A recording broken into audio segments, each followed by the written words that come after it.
وعباد الرحمن الذين يمشون على الأرض هونا وإذا خاطبهم الجاهلون قالوا سلاما والذين يبيتون لربهم سجدا وقياما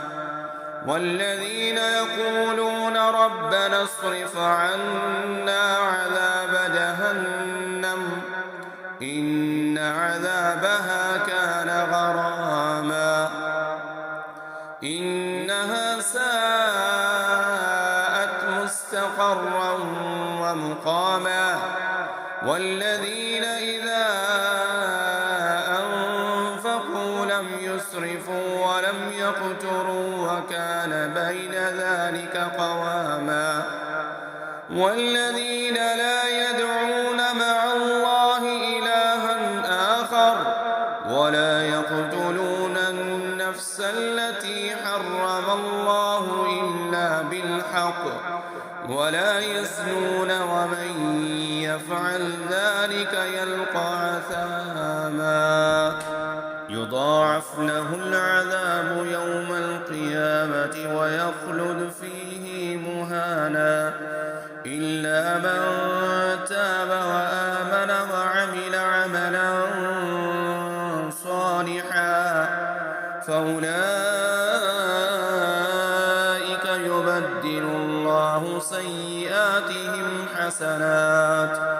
وكان الله غفورا رحيما ومن تاب وعمل صالحا فإنه يتوب إلى الله متابا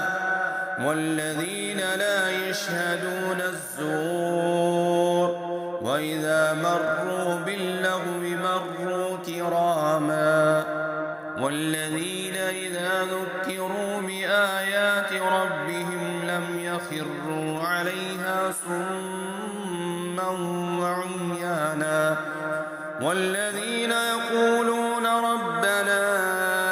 هب لنا من أزواجنا وذرياتنا قرة أعين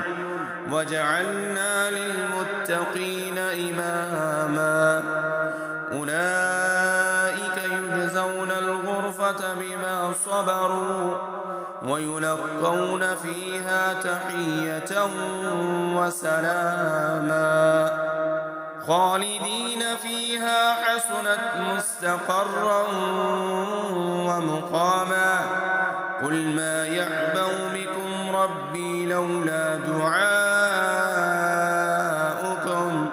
فقد كذبتم فسوف يكون لزاما.